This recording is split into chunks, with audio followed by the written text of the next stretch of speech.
Bien, estamos en nuestra quinta y última sesión del tercer seminario sobre la filosofía moral de Kant. Estábamos trabajando el segundo capítulo de la fundamentación para una metafísica de las costumbres. Nosotros, de acuerdo a lo que yo recuerdo, nos habíamos quedado en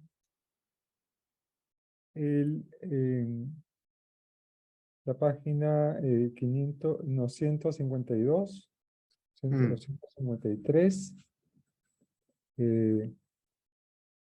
No sé si podemos leer el segundo párrafo, el párrafo que comienza en 152 y leer todo ese párrafo para, como para recordar un poco lo que habíamos visto y continuar.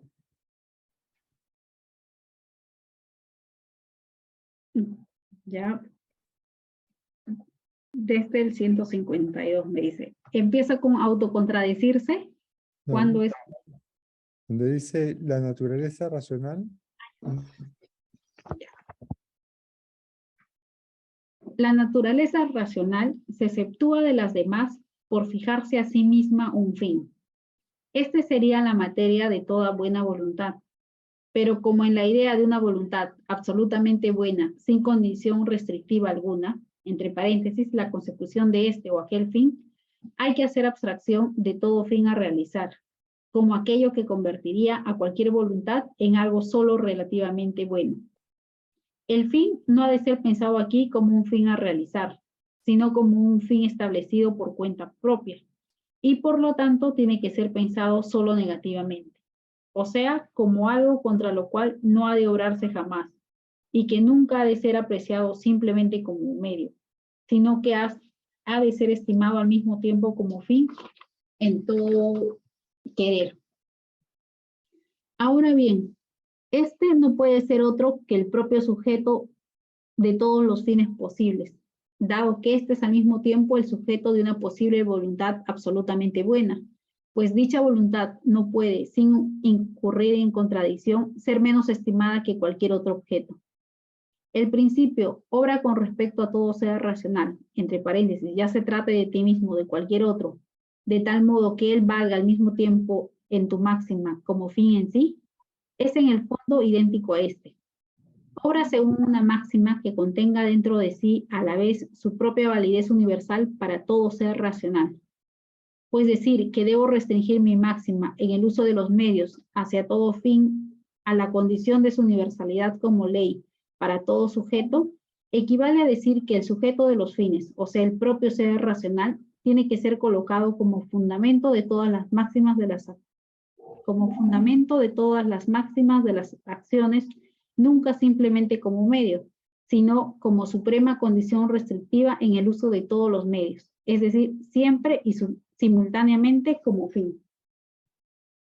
Bien, entonces aquí aparece el desplazamiento que había hecho Kant, ¿no? Digamos, los fines, se desplaza el término de fin, digamos, de fin relativo al término de fin absoluto, ¿no?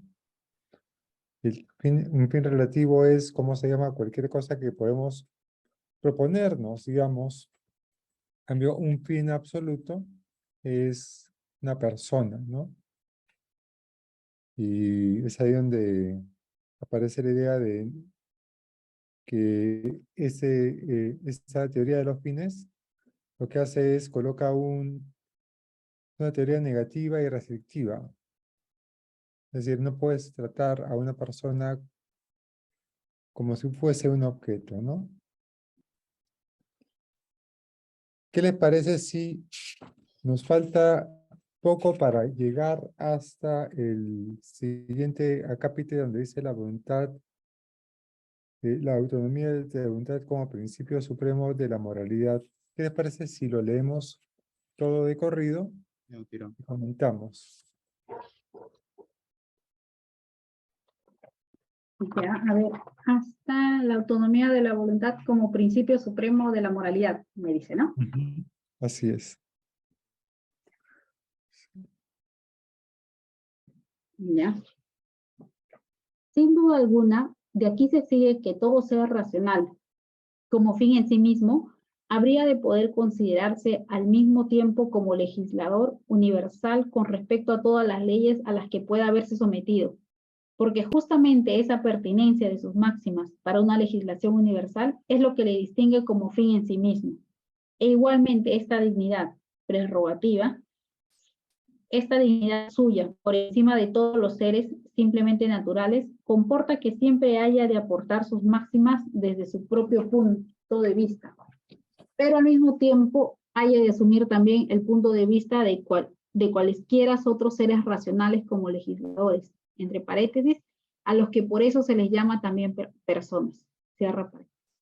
De tal modo es posible un mundo de seres racionales, como un reino de los fines, y ciertamente por la propia legislación de todas las personas como miembros, en virtud de lo cual todo ser racional ha de obrar como si merced a sus máximas fuera siempre un miembro legislador en el reino universal de los fines. El principio formal de esta máxima es este: obra como si tu máxima fuera a servir al mismo tiempo de ley universal, de todo ser racional. Un reino de los fines solo es posible por analogía con un reino de la naturaleza.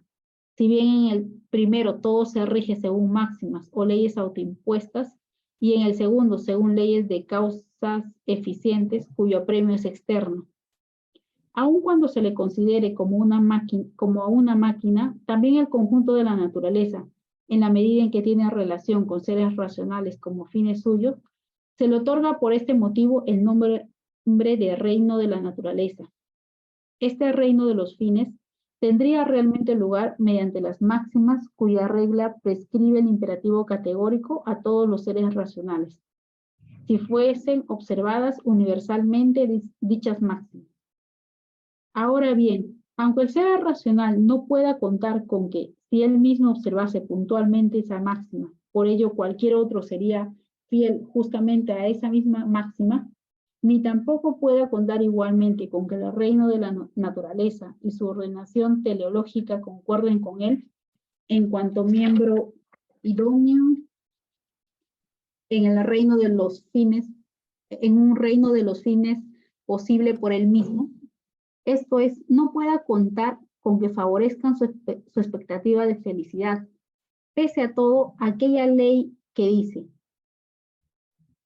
obra según máximas de un miembro que legisla universalmente para un reino de los fines simplemente posible, mantiene toda su vigencia porque manda categóricamente. Y aquí se halla precisamente la paradoja. Al margen de cualquier otro fin o provecho alcanzable a través suyo, la simple dignidad de la humanidad como naturaleza racional, el respeto a una simple idea, debería servir como inexorable precepto de la voluntad, y en esta independencia de las máximas respecto de todos esos móviles consiste su sublimidad y la dignidad de todo sujeto racional a ser un miembro legislador en el reino de los fines, pues de lo contrario tendrían que verse representados tan solo como sometidos a las leyes naturales de sus necesidades. Aun cuando tanto el reino de la naturaleza como el reino de los fines fuesen pensados cual reunidos bajo un jefe, y este último reino dejara por ello de ser una simple idea para cobrar realidad efectiva. Tal idea recibiría ciertamente con ello el incremento de un poderoso móvil, mas nunca un aumento de su valor intrínseco, pues, pese a todo, este único legislador omnímodo habría de ser representado siempre tal como él mismo. Habría de ser representado siempre tal como él mismo enjuicia el valor de los seres racionales, según tan solo ese desinteresado proceder suyo que le es prescrito simplemente por aquella idea. La esencia de las cosas no cambia por sus relaciones externas, y aquello que, sin reparar en esto último, constituye el valor absoluto del hombre, es también aquello merced a lo cual ha de ser juzgado por quien quiera que sea, incluido el Ser Supremo. Moralidad es, por lo tanto, la relación de las esencias con la autonomía de la voluntad, esto es, con la legislación universal posible gracias a sus máximas. La acción que puede compadecerse con la autonomía de la voluntad es lícita, y la que no concuerde con ella es ilícita. La voluntad cuyas máximas coinciden necesariamente con las leyes de la autonomía es una voluntad santa y absolutamente buena.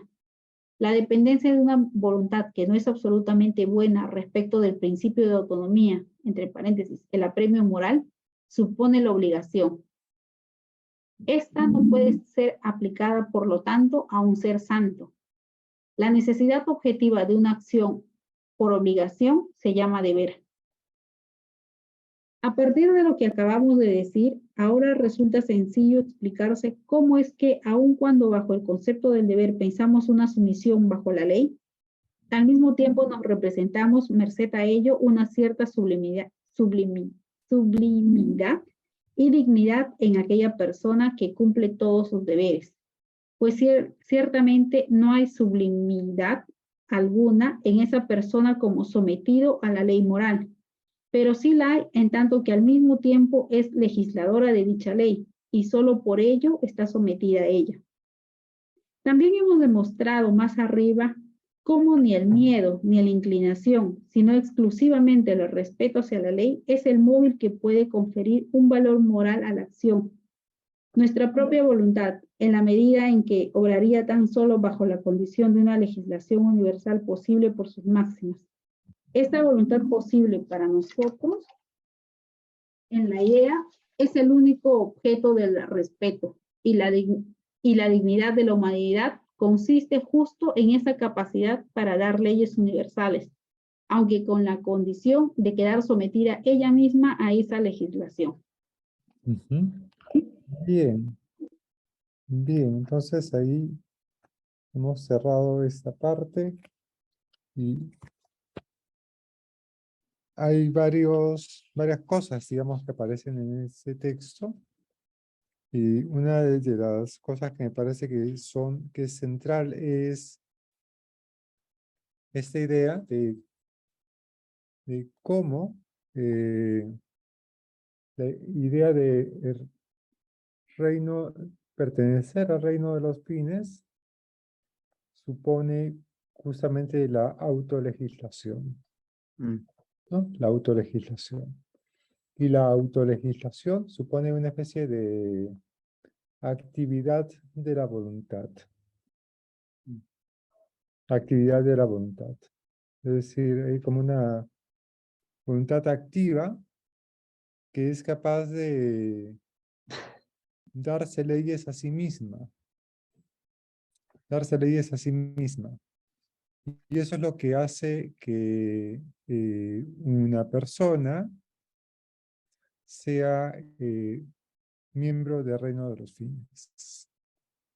De hecho, por ahí desliza, digamos, la expresión, digamos, es como si dijese, la tercera formulación del imperativo categórico, dijese, actúa como si fueses miembro del reino de los fines. ¿No?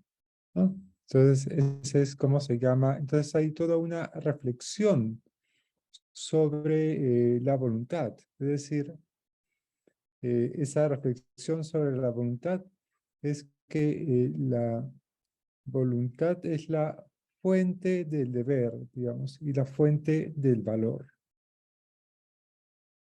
Y como tal, es como se llama, es lo único bueno. Aparece entonces esta idea, digamos, la idea de que lo único bueno es justamente la voluntad. Que la voluntad autolegisladora, aunque a pesar, digamos, inclusive a pesar de que la voluntad humana se encuentra, por otro lado, sometida a la ley, constreñida, ¿no? O apremiada. Pero, claro, porque la voluntad humana se dirige no solamente a principios, sino también a objetos, a materias, ¿no? Entonces, esa es una idea que está allí apareciendo con fuerza, ¿no?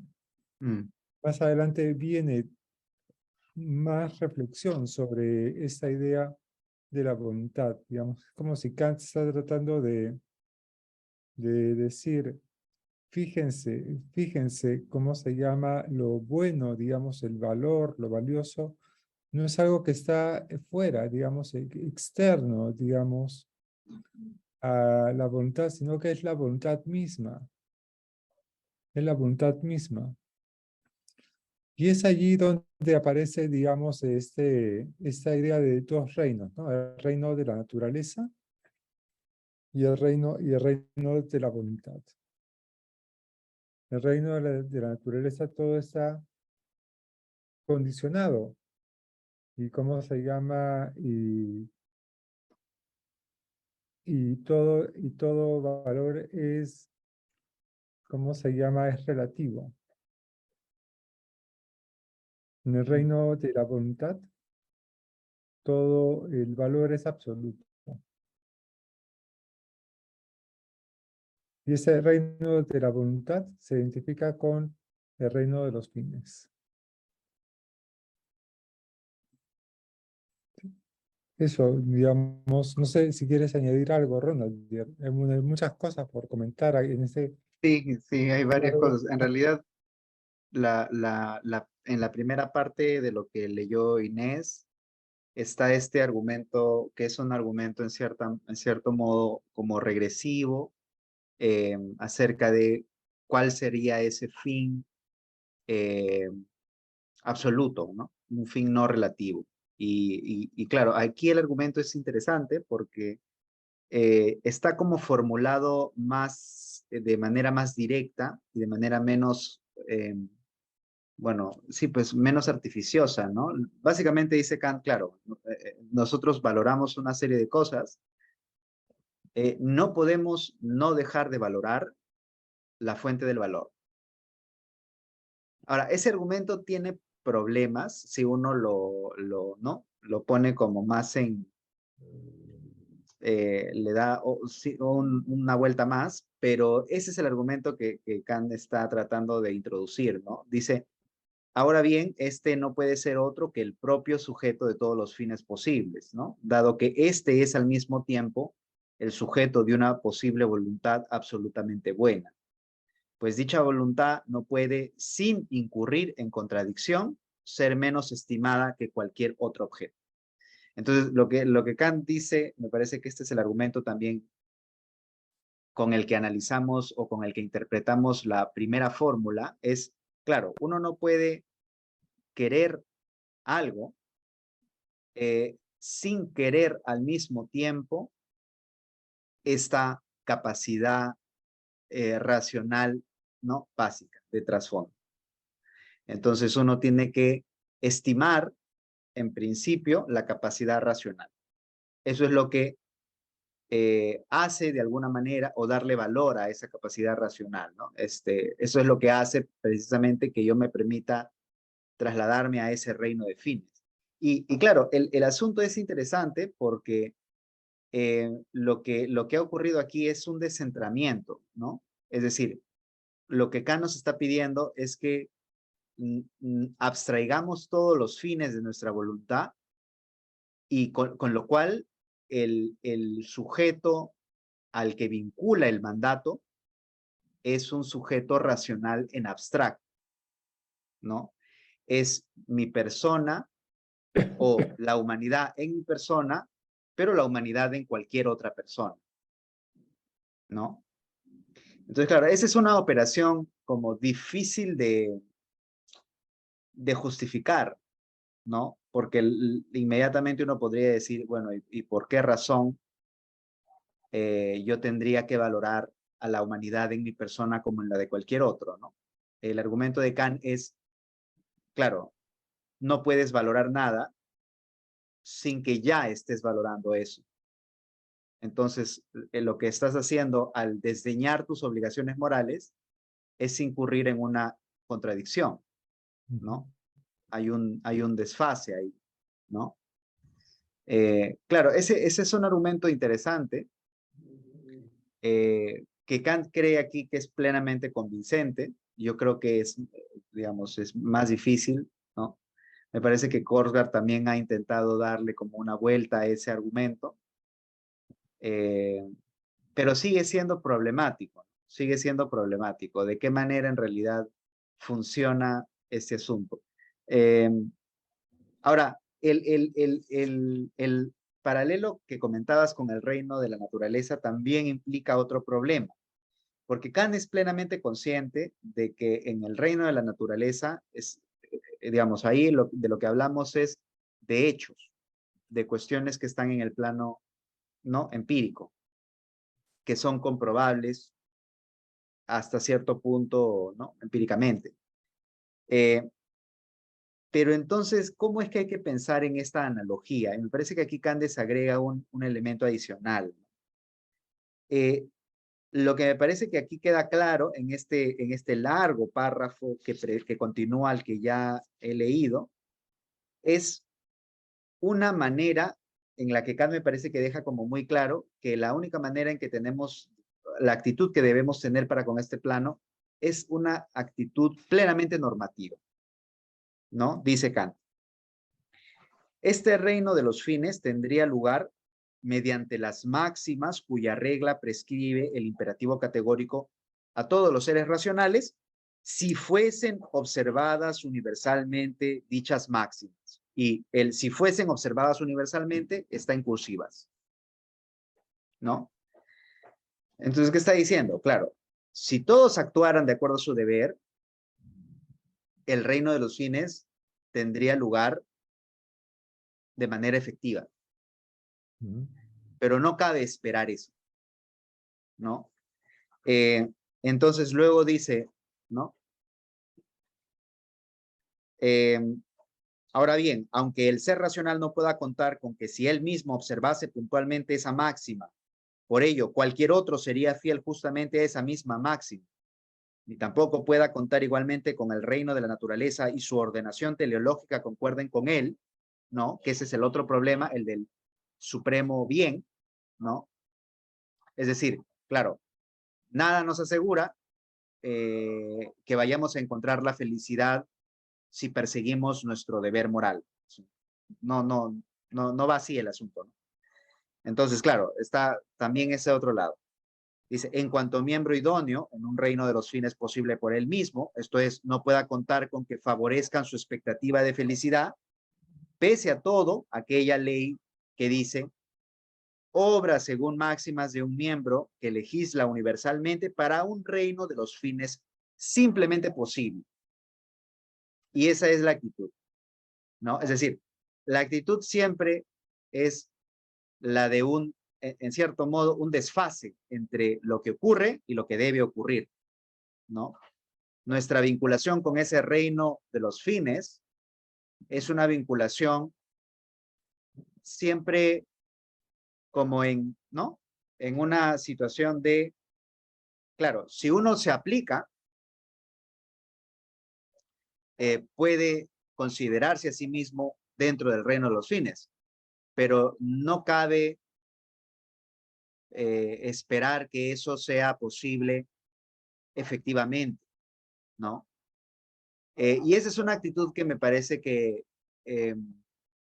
incomoda a un conjunto de perspectivas. Me parece que es, y esto me parece que es interesante, ¿ya? Porque esto es una cosa que aparece en la ética clásica de otra manera.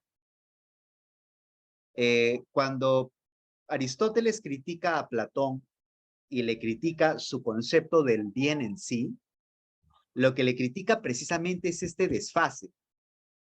Le critica, claro, ¿qué provecho puede sacar el carpintero, el tejedor de conocer el bien en sí para su actividad? Y dice, claro, en realidad este bien no le interesa al hombre común, si es que no puede realizar. ¿No? Y en eso radica la diferencia, ¿no? entre Aristóteles y Kant, ¿no? Porque Aristóteles cree que el fin, el verdadero bien, el bien humano, es un bien posible, realizable. Esto no significa, claro, que la moralidad de Kant sea impracticable, pero lo que quiero decir es, Kant deja bien en claro que el proyecto completo de su moralidad siempre va a tener ese desfase, ¿no? Siempre va a quedar en un plano normativo. Y esta tensión entre el deber y el ser es una tensión que no es, bueno, para la comprensión contemporánea del problema, no es muy bien recibida, pues, ¿no? Porque se cree que ahí hay una posición como, no sé, más, de pronto más conservadora, lo que fuera, pero eso es lo que nos plantea Kant, ¿no? Al menos en este punto, ¿no? Y claro, más adelante insiste, ¿no? Incluso si hay un jefe omnímodo, ¿no?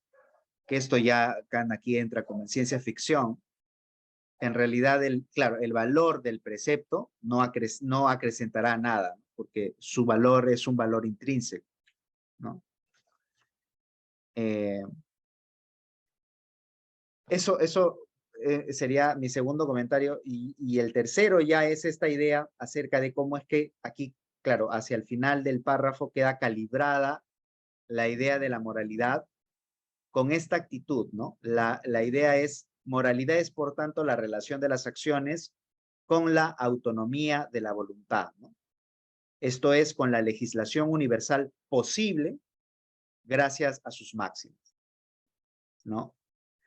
Entonces, aquí hay como, se trata de una especie de articulación acerca de la idea de moralidad, libertad, por otro lado, el concepto acerca de cómo es que esta moralidad en tanto reino de los fines es solo posible mediante una cierta actitud, ¿no?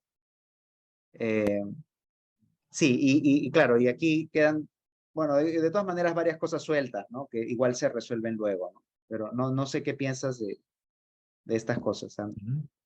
Sí, sí, muy interesante lo que comentas. Primero, esa idea de, claro, si nosotros valoramos algo es porque tenemos una capacidad de valoración, ¿no? Mm, Entonces, el argumento es algo así, digamos, no podemos valorar nada sin valorar al mismo tiempo la condición que hace posible la valoración. Por lo tanto, lo que tenemos que valorar como punto de partida o como punto de llegada o como fuere, es cómo se llama la razón humana, ¿no? La razón como sí, capacidad valorativa, como como la fuente del valor, digamos, en cierto mm, modo, ¿no? Porque valorar significa darle valor a algo, ¿no? sí, Y- pero aquí aparece una cosa interesante respecto de la valoración, porque valorar es proyectar, ¿no? Es decir, lo que está diciendo Kant es, ¿cómo se llama? Las cosas que nosotros valoramos, es decir, qué sé yo, el dinero, el estudio, lo que fuere, no tienen valor por sí mismo. Tienen valor en cuanto nosotros le proyectamos valor. mm, Entonces, la capacidad, yo podría reformularlo de esa forma, de repente no sé si sea correcto o no, pero lo que nosotros en realidad debemos valorar como en el fondo, como el valor en sí mismo, es la capacidad de valorar, la capacidad de proyectar el valor. Y esa capacidad de proyectar el valor se llama razón. sí, Ese es el argumento, digamos. pero es un argumento un poco raro, Sí, ¿no? ¿Sabes en lo que pienso? Eh, Porque Kant aquí se desplaza y o sea, no le da el empaque filosófico que necesita, solamente se desplaza, ¿no? Lo que dice es, claro, nosotros tenemos diferentes intereses, ¿no? La vida humana está llena de intereses. Es contradictorio que uno no se interese por la fuente de todos esos. Pero Kant no lo comenta, pero Kant está diciéndonos que hay una especie de interés de segundo orden, ¿no? Es decir, un interés en tener intereses que tiene una naturaleza especial, porque todos estos intereses de abajo son intereses sensibles, ¿no? O que están mediados por la sensibilidad, porque ahí nuestra razón interviene solamente para darnos un auxilio acerca de cómo conseguirlas. Pero entonces tenemos un interés de segundo orden que es un interés racional. Y eso es lo que no explica del todo Kant, ¿no? Eso es lo que falla, por ejemplo, en el ejemplo del suicida. El suicida ha perdido por completo la capacidad de darle valor a las cosas, ¿no? El suicida no patológico. Y el suicida no tiene interés en la humanidad, ni en la suya ni en la de nadie. Y entonces, claro, lo que dice Kant es, no, incluso ese suicida, si quiere llevar adelante su proyecto, tiene que asumir que en él funciona un interés práctico. Y ese interés práctico, racional, es lo que en el argumento yo creo que no funciona. No funciona, ¿no? Pero aquí Kant o sea, no le da ese tratamiento sistemático y claro, en realidad, o sea, yo creo que si esto lo comentas en un primer momento, hace todo el sentido, porque, pero si le damos una vueltita más, ahí ya empieza, ¿no? Es decir, es esta cosa rara, es esto que siempre estamos acostumbrados en Kant, ¿no? Es decir, es un interés que está relacionado pues con la sensibilidad, pero es un interés racional, ¿no? ¿Cómo funciona eso? Que además, dicho sea de paso, no es el único que ha aprovechado esa estrategia, ¿no? O sea, Rawls, cuando utiliza su posición original, dice, bueno, las partes en la posición original no tienen conocimiento acerca de cuáles son las pertenencias o los intereses de sus representados, pero lo único que saben es que sus representados tienen intereses de índole superior, que es un interés en persistir en su capacidad como agentes racionales o morales, la capacidad para tener una concepción del bien y la capacidad para tener un sentido de la justicia. Y a Ross le parece que eso es, pues, claro, que es totalmente comprensible y el argumento tiene plena fuerza. Pero la pregunta es, ¿de qué se trata, no? Es decir, en realidad tiene que ver con, o sea, yo creo que al argumento se le puede dar más vueltas, porque de lo que están hablando en ambos casos es acerca de la posibilidad de ser un agente, ¿no? La autoconcepción como un tipo de agente, ¿no? ¿Eso sería el interés racional? No sé, me parece que ahí queda un problema pendiente, ¿no? Pero no sé cómo lo ves. Claro, ese interés, digamos, ese interés de segundo orden, el metanivel, es en realidad, es como cuando uno dice, uno se da cuenta de la idea de la libertad que habita en uno mismo, ¿no? Mm. Entonces, ¿cómo se llama? Y el interés, entonces, sería algo así como hacer valer esa idea, digamos, ¿no? Que es justamente el hecho de ser, es la capacidad de agencia en general. Pero esa es una idea metafísica. Mm. Ese es el punto, digamos. Ese es el númeno, en cierto modo, del ser humano. Ese metanivel apunta al númeno en el ser humano. El ser humano Mm, está, por un lado, se mueve entre el número y el fenómeno. Y eso es lo que, lo que simplemente hace Kant con eso es simplemente decir, bueno, así es la cosa, sí, pero no lo explica, digamos, no le da un fundamento. Dice que el fundamento es el número, mm, pero ¿cómo se llama? Pero no explica qué cosa es el número. claro. Y en la crítica de la razón práctica ya empieza con el hecho de la razón, ¿no? Que también es otra cosa así, ¿no? Claro, el hecho de la razón es ese número, en realidad. Sí, es ese número, pero vuelto hecho, Así ¿no? es. Ese Claro, elemento irreductible, ¿no? De la racionalidad humana. Entonces sí, pues, ¿no? Es una cosa rara. sí, sí. ¿Cómo se llama? Lo que pasa es que, claro, el intento de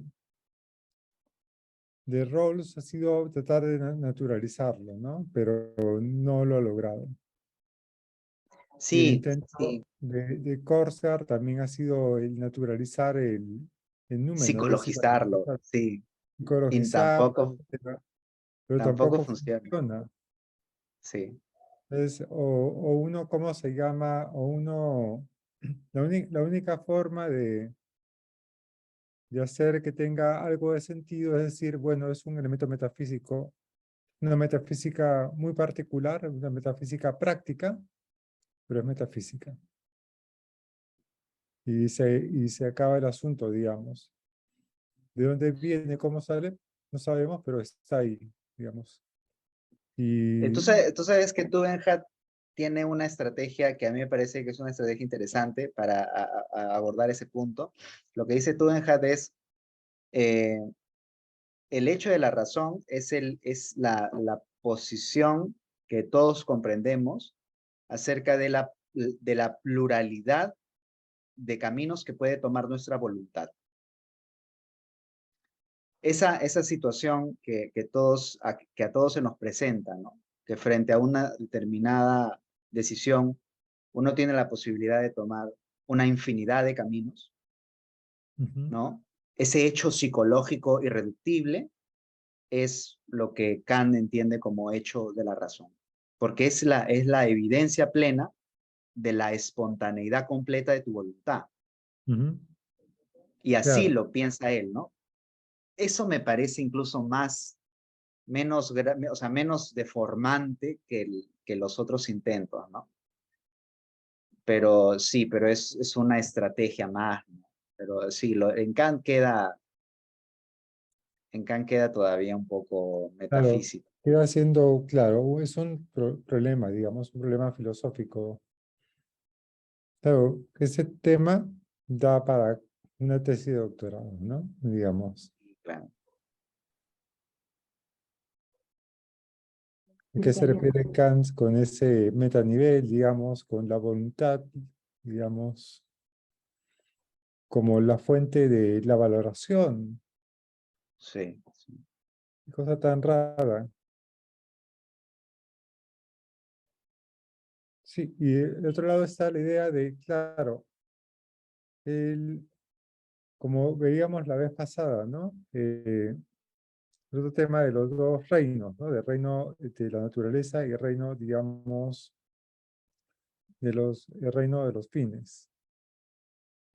Es justamente así como la naturaleza está regida por reglas, el reino de fines también está regido por reglas, Sí. regido por reglas.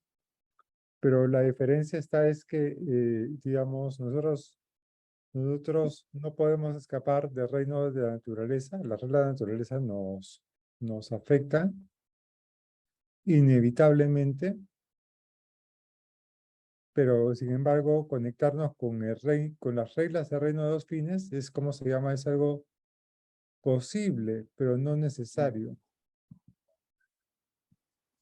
¿Y cómo se llama? pero no posible del todo. Mm, Y la adecuación completa a esas reglas es imposible. Y eso, digamos, y eso es lo que hace ruido en la sensibilidad moral contemporánea. Porque mm, Kant se está diciendo, en cierto modo, es como si dijese, ¿no? No vas a poder ser plenamente moral, Y el jamás. mundo no va, y el mundo no va a ser plenamente moral jamás, El mundo tampoco. no va a ser plenamente moral jamás, porque dejaría de ser mundo, desaparecería como mundo. Ya no seríamos seres humanos. Sí, Y es por pues. eso que propuestas como la de Hume y la de Aristóteles ganan terreno, ¿no? Porque ellas sí prometen, pues, Sí. prometen Eh, que o sea, esa división es bien clara en este texto de Porsgar, cuando ella dice, claro, el consecuencialismo en realidad considera, o sea, todos los consecuencialismos, ¿no? El aristotélico, el utilitarismo también, consideran de que la ética o la moralidad en general tiene que ver con producir un bien, traer al mundo un bien, ¿no? Tienen diferentes estrategias, pero en el fondo quieren eso, ¿no? En cambio, la moralidad kantiana, y en consecuencia todos los que han seguido esa ruta, en realidad están más interesados por la pregunta, ¿qué cosa podemos hacer de consumo? ¿No? Claro, en Rawls, por ejemplo, es la posición original, ¿no?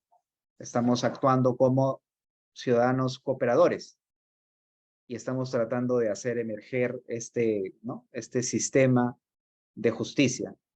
Pero en Kant es eso, en Kant estamos tratando de eh, formar este reino de fines y ujú, actuar de acuerdo a la moralidad es eso, pero no es algo que uno produzca o no tiene el objetivo de que, ¿no? De que se produzca un bien en el mundo, ¿no? Eh, y ese es ese desfase siempre permanente, ¿no? Entre esas dos posiciones. claro, dicho, ¿cómo se llama? De otra forma, ¿no? Es decir, si Kant fuese un consecuencialista, diría que la tarea de la moral es generar un reino de los fines. Y ese reino de los fines es algo susceptible de generarse. Pero no dice eso, digamos. Todo consecuencialismo centra el valor de la acción en la consecuencia, Mm, ¿no?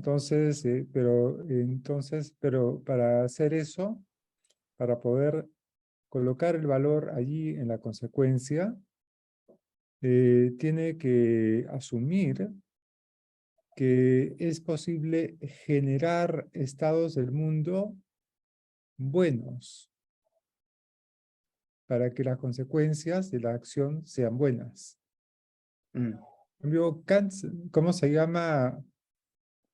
No cree que en el consecuencialismo, porque él considera que la acción no puede tener el control de las consecuencias de la acción. Entonces, por eso él rechaza todo consecuencialismo. También, claro, la teleología también puede ser vista como una forma de consecuencialismo. Sé que a Gonzalo de vez en cuando ve también nuestras grabaciones. A Gonzalo eso le puede parecer raro, o crispar un poco los nervios, pero eh, en ese sentido, también, digamos, la teleología busca consecuencias, digamos, busca sí, claro. Sí.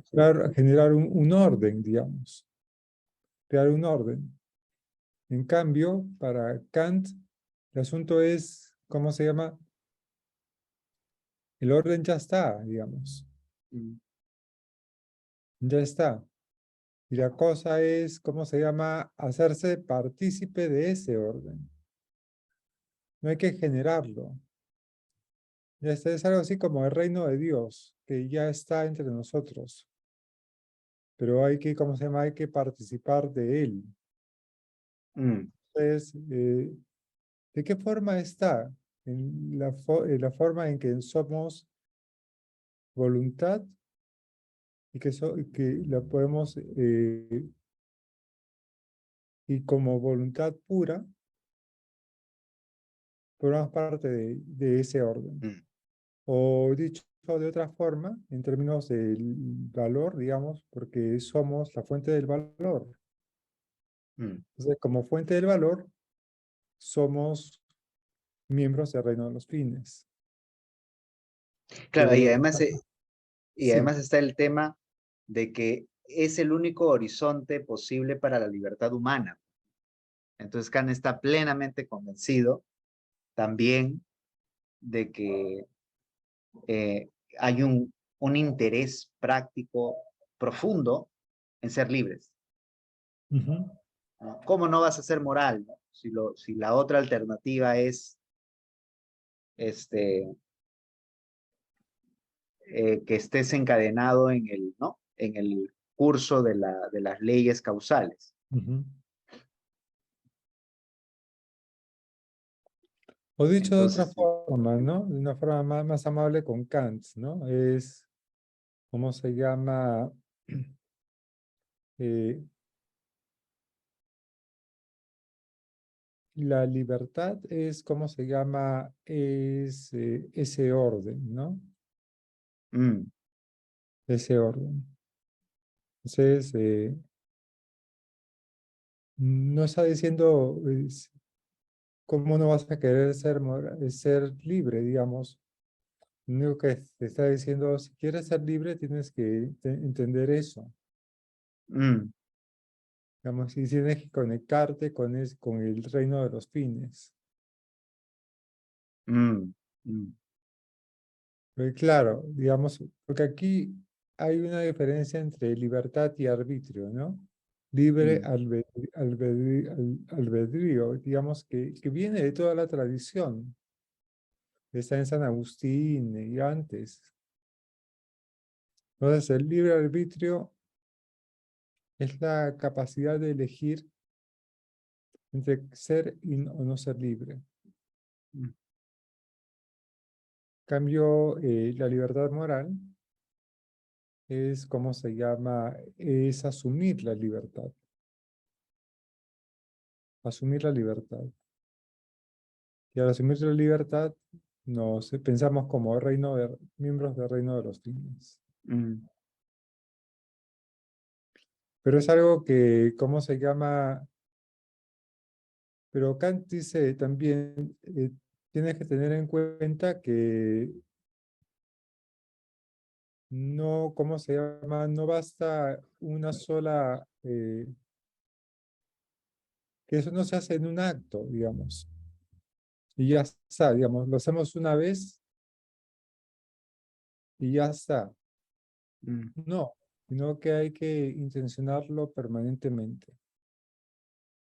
Entonces lo que dice Kant es, eso es imposible para el ser humano. mm, Y por lo tanto el ser humano se mueve entre lo- los valores relativos y el valor absoluto. mm, Y siempre es así.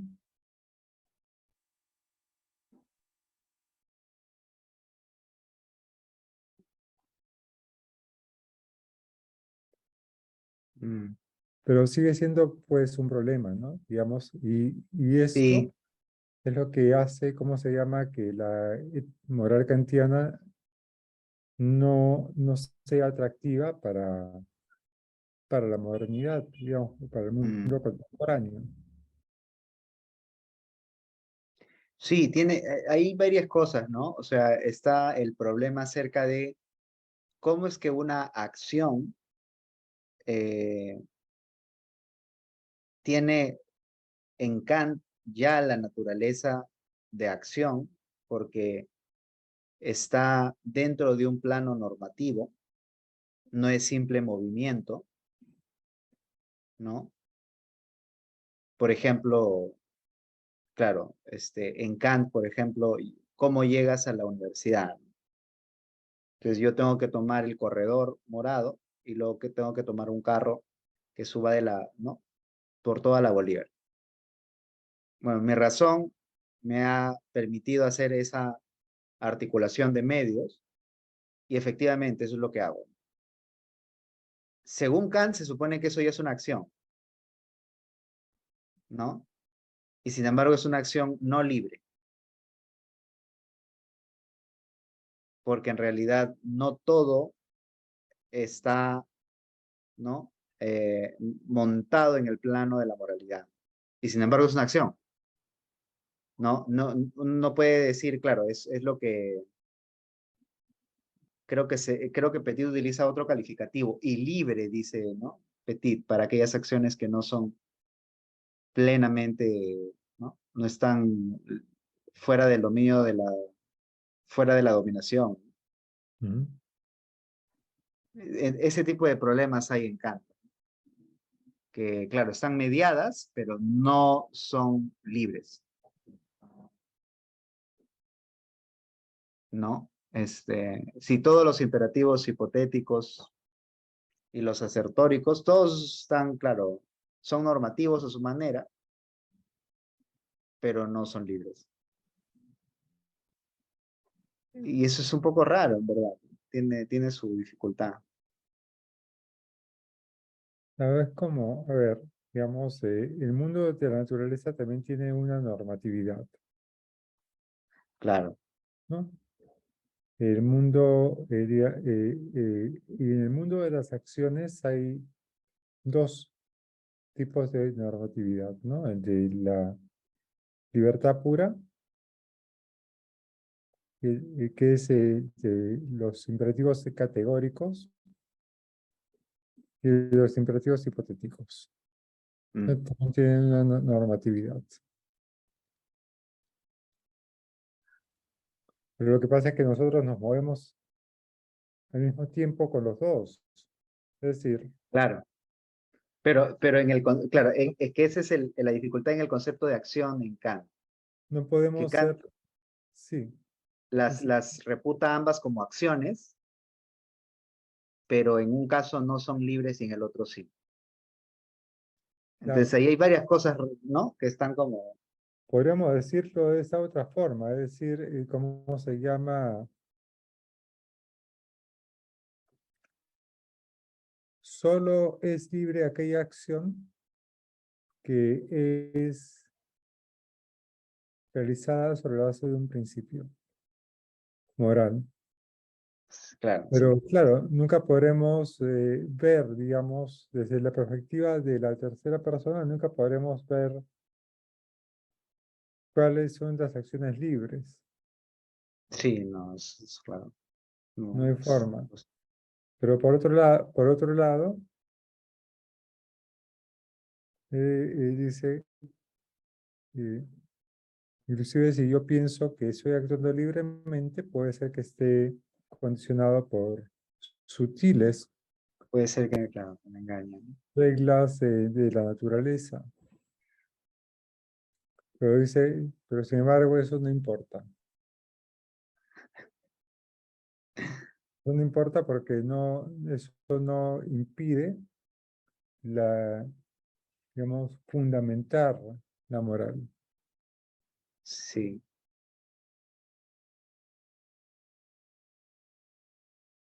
Pero creo que Inés tenías una pregunta hace rato, no estoy seguro de si te vi encender tu cámara, tu micrófono.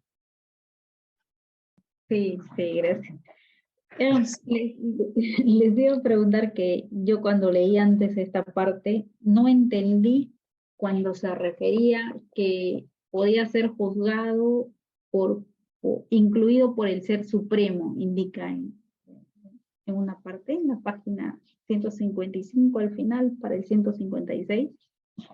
El párrafo entero dice, la esencia de las cosas no cambia por sus relaciones externas, ¿no? y aquello que, sin reparar en esto último, constituye el valor absoluto del hombre, es también aquello merced a lo cual ha de ser juzgado por quien quiera que sea, incluido el Ser Supremo. Y solo eso les quería preguntar, ¿a qué se refiere con esto, incluido el Ser Supremo? En qué parte está eso? Perdona. Al final de la 155 para la 156, o el A85 al final, Ya. perdón, A86. Ah, ya. Ah, sí.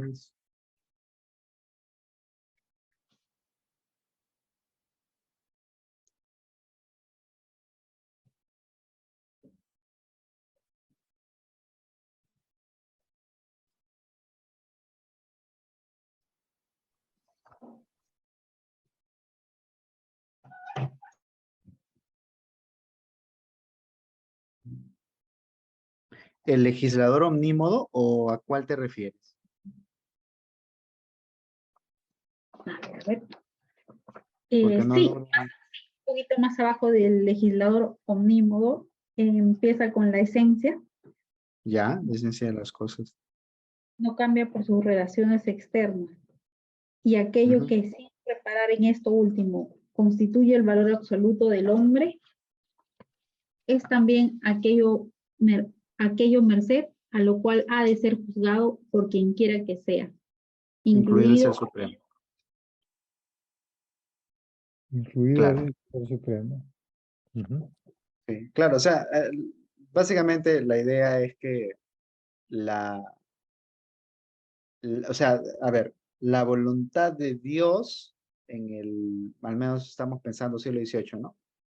No es santa porque sea la voluntad del Ser Supremo, sino porque es una voluntad emanada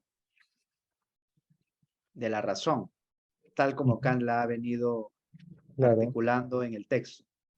claro. No es una voluntad externa, sino interna, ¿no?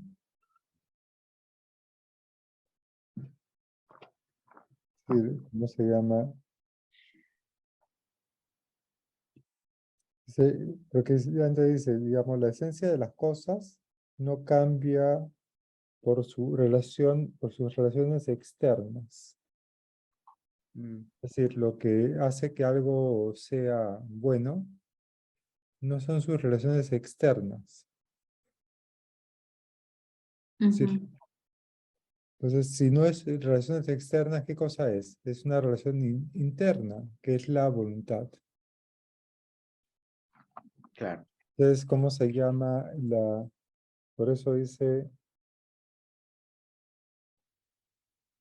aquello que sin reparar en esto último constituye el valor absoluto del hombre es también aquello a merced a lo cual al ser juzgado por cualquiera que sea, incluido el Ser Supremo.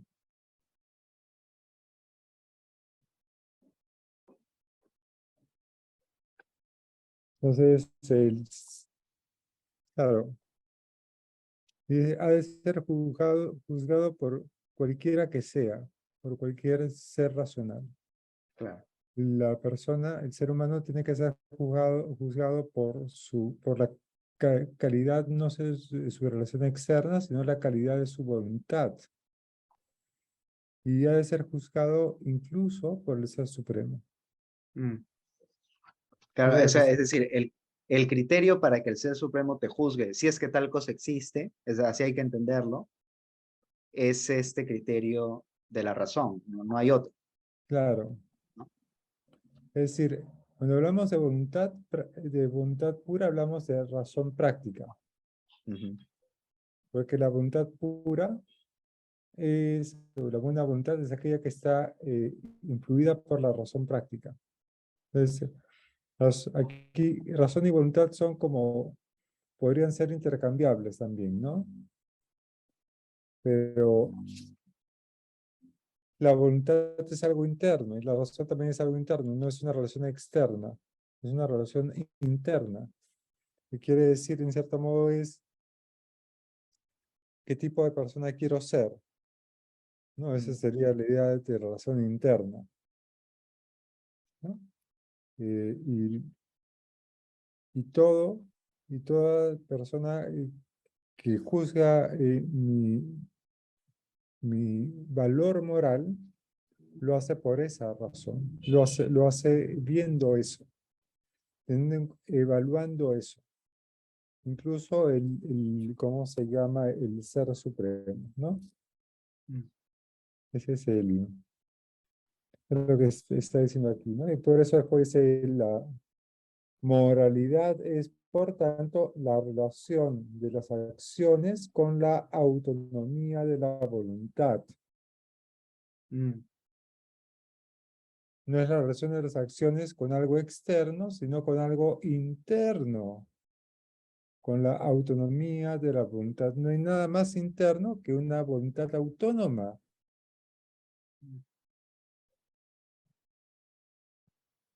Ese es el argumento, ¿no? Dice, eso es con la legislación universal posible gracias a sus máximas. Y esa legislación universal es un reino de fines. Un reino de fines. Así es. No sé si ha quedado más claro, Inés. No, sí, sí, sí, profesor, gracias.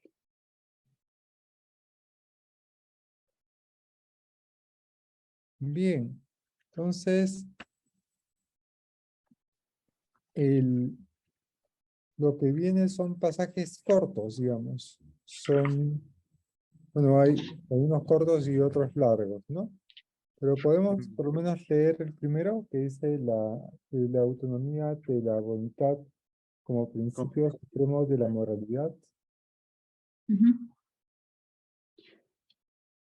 La autonomía de la voluntad es aquella modalidad de la voluntad por la que ella es una ley para sí misma, entre paréntesis, independientemente de cualquier modalidad de los objetos del querer.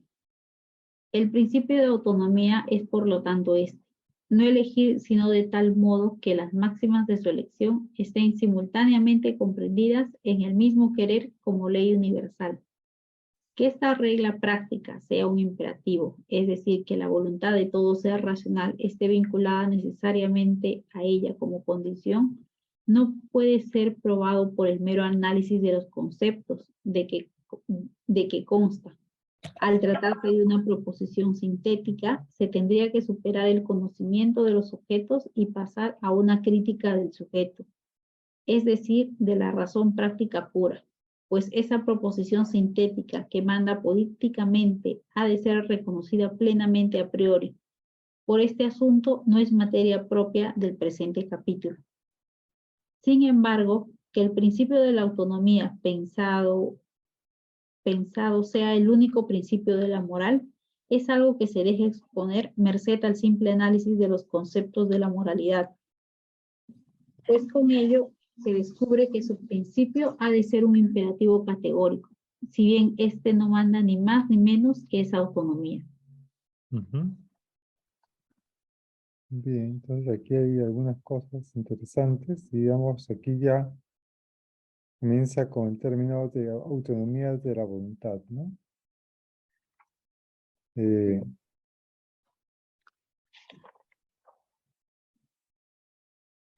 Claro, dice que esta autonomía de la voluntad es la voluntad que es una ley para sí misma. Una ley para sí misma.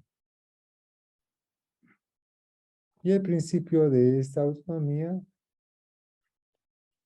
es, por tanto, no elegir, sino de tal modo que las máximas de tu elección estén simultáneamente comprendidas en el mismo querer como ley universal. Es decir, que, ¿cómo se llama? Que la ley sea ley de la voluntad, del mismo querer. Digamos, la voluntad es el principio del querer, ¿no? Pero la voluntad moral o racional es, ¿cómo se llama? Es el querer como ley universal. Querer Sí, universal. me da la impresión que otra manera de formularlo sería, debes querer como podría querer cualquier otro agente y únicamente bajo esa condición, ¿no? Y claro, es decir, no hay materia para ese querer, pues. Es un querer Claro, formal. que cada gente tiene sus propios fines, digamos, pero tienes que querer como, sí, como haciendo abstracción de todos los fines, para que tu querer sea compatible con el querer de cualquier otro. Y por eso solamente arroja este principio negativo, ¿no? De no atentar contra la humanidad, pues, ¿no? Ese, esa es básicamente, o no instrumentalizarla, ¿no? Ujú. Claro. Y aquí me parece la idea de que es una, ese,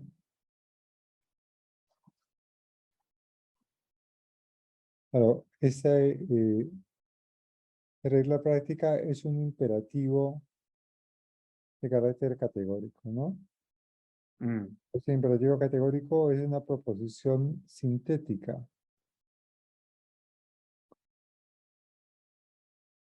y,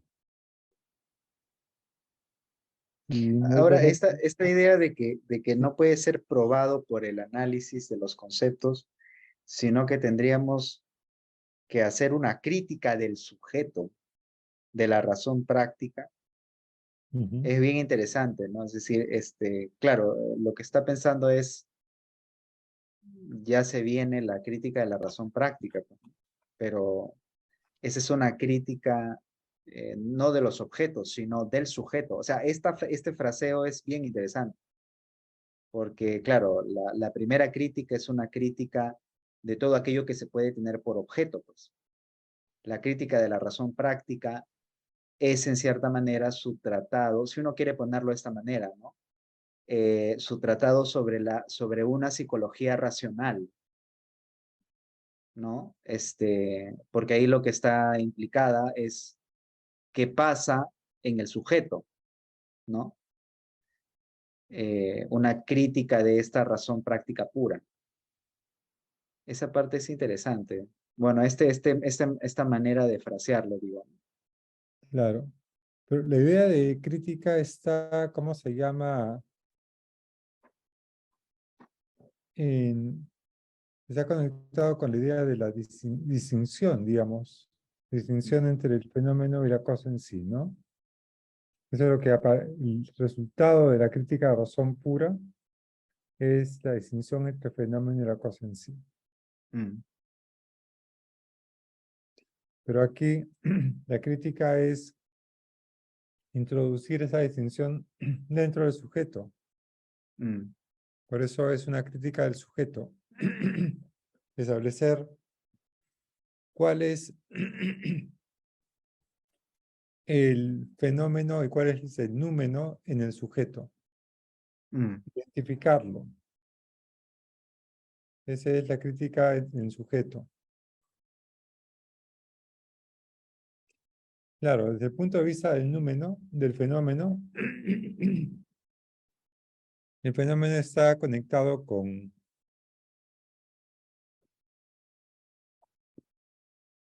leyes causales. Y la psicología es un sistema de leyes causales. Mm, En cambio, desde el punto de vista del número, el sujeto es libre y no está condicionado por leyes causales. Está condicionado, está, ¿cómo se llama? Es capaz de darse y actuar de acuerdo a sus propias leyes. mm.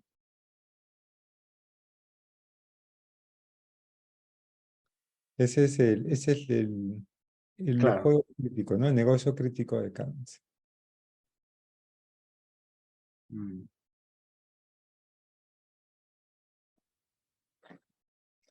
Claro, por eso, eso que lo hace posible es justamente la idea de autonomía de la voluntad. Si la voluntad no fuese autónoma, no podría haber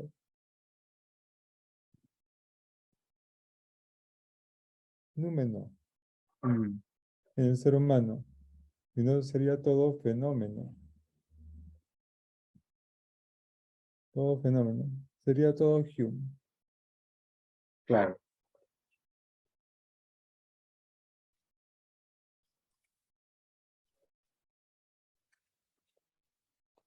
Así es. ¿Y qué tal si leemos el otro, digamos, la heteronomía de la voluntad como fuente de todos los principios espurios de la moralidad? Para Mm, Mm, ver qué parece como la otra cara, digamos, ¿no? ya. Profesor, y solo un comentario. De alguna forma ya va repitiendo lo mismo, pero en otros términos, ¿no? Me parece, Kant, ya, ¿no? sí, está resumiendo, ¿no? Haciendo una especie de Resumiendo, balance. completando, digamos, redondeando. Es como que no sabe cómo decirlo, digamos, y está tratando de decirlo de varias formas, ¿no? Claro, y como, si lo vamos a entender, pues, si lo sea por este lado, por el otro y algo así. Claro. Porque Kant sabe que lo que está diciendo es algo completamente contraintuitivo para nosotros. Es diciendo, bueno, pobrecitos, Inés, Ronald y Alessandro, ¿cómo se llama? Voy a explicárselos otra vez con otras palabras. No voy a ser como Rawls, que cuando dice voy a explicarlo con otras palabras, dice la misma Dice lo frase. mismo. Utiliza las mismas palabras. Sí, No voy a hacer copia y pega.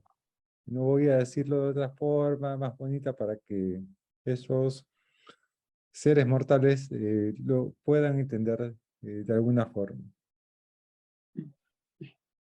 Bien, entonces vamos con este Ujú. capítulo. La heteronomía de la voluntad como fuente de todos los principios espurios de la moralidad.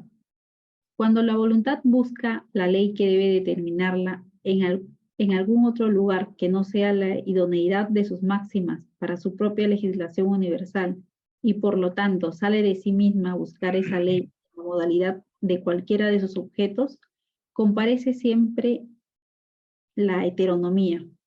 La voluntad no se da entonces la ley a sí misma, sino que quien le da esa ley es el objeto merced a su relación con la voluntad. Esta relación, al margen de que descanse sobre la inclinación o se sustente sobre las representaciones de la razón, solo hace posible los imperativos hipotéticos. Debo hacer algo porque quiero alguna otra cosa. En cambio, el imperativo moral y por ende categórico dice, debo obrar así o asá a pesar de que no quiera ninguna otra cosa. Así, por ejemplo, mientras el primero dice, no debo mentir si quiero conservar mi reputación, el segundo dice, no debo mentir aunque no me reporte la menor deshonra. El último tiene que hacer abstracción de todo objeto, de toda suerte que éste no tenga influjo alguno sobre la voluntad, a fin de que la razón práctica, la voluntad, no sea una simple administradora del interés ajeno, sino que simplemente demuestre su propia autoridad imperativa como legislación suprema. Así pues, yo debo, verbigracia, intentar promover la felicidad ajena no como si me importase su existencia, entre paréntesis, ya sea por una inmediata inclinación hacia ello o por alguna complacencia indirecta a través de la razón, cierro paréntesis, sino simplemente porque la máxima que la excluyese no podría verse comprendida en uno y el mismo querer como ley universal. Ujú.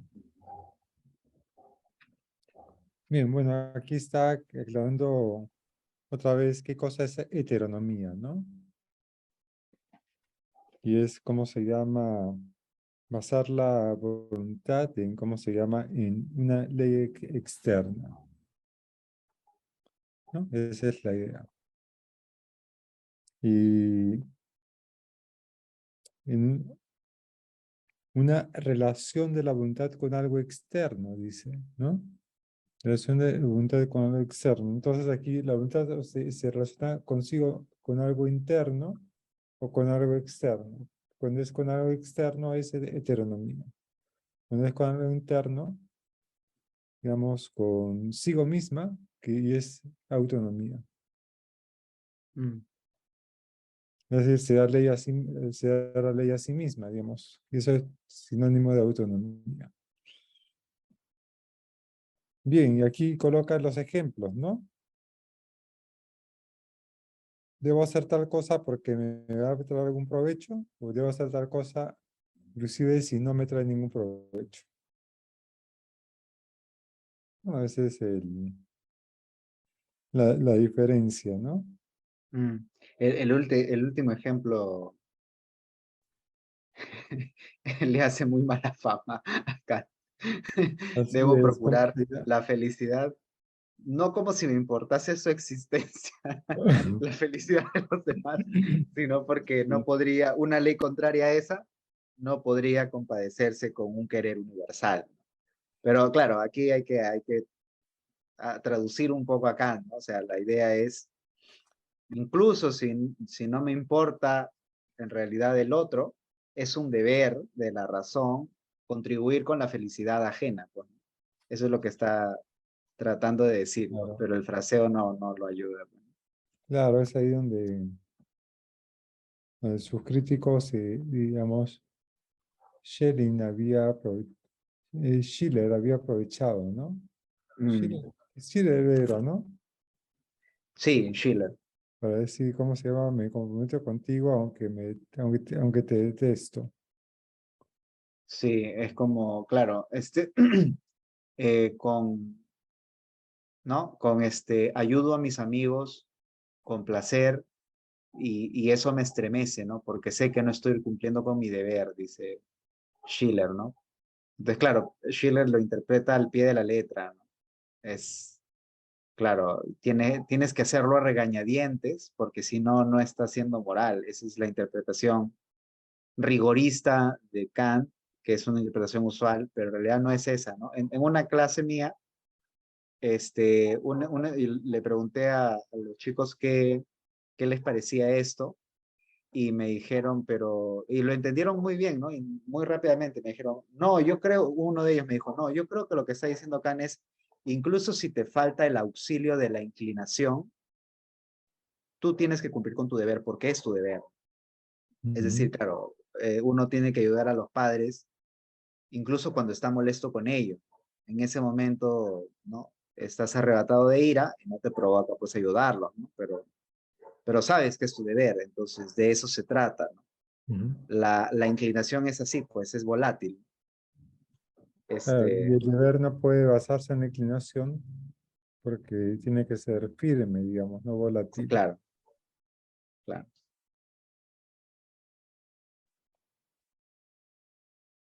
Bien, bueno, creo que esta parte no tiene gran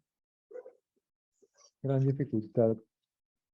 Después viene un párrafo, un acápite ya largo, digamos. No sé si vale la pena emprender la Sí, lectura porque se dejaríamos a medias, ¿no? sí. Y además, aquí, claro, él está tratando de contestar a otras tradiciones, no necesariamente a otras tradiciones, sino a otras posiciones, y también tratando de hacer una especie de compendio o de esquema acerca de los principios, ¿no? Así que es un asunto que de pronto requiere un poquito más de detalle para entender. Ujú.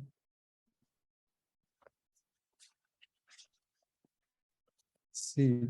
Pues no sé, Inés, si hay alguna pregunta, alguna duda por respecto de lo que hemos estado viendo hasta ahora.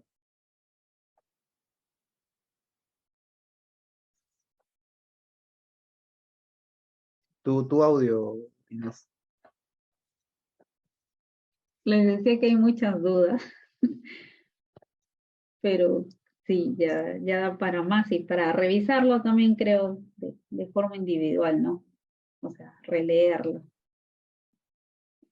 Porque yo creo que varias cosas interesantes igual se dijeron al inicio y quizá uno pasó, o yo pasé de largo y por eso es que, o Mm, nosotros mismos, ¿no? En todas las sesiones como que retrocedemos, ¿no? mm. Para dejar en claro algún punto. Pero de ahora mismo no, de lo que hicimos, de lo que leímos, no, o ahora no tengo, no pregunto. Ujú. Bueno, es un texto muy, ¿cómo se llama? Que tiene bastante complejidad, ¿no? De Mm, hecho, los especialistas sobre ese texto dicen, bueno, es un texto corto, pero es un texto muy complejo.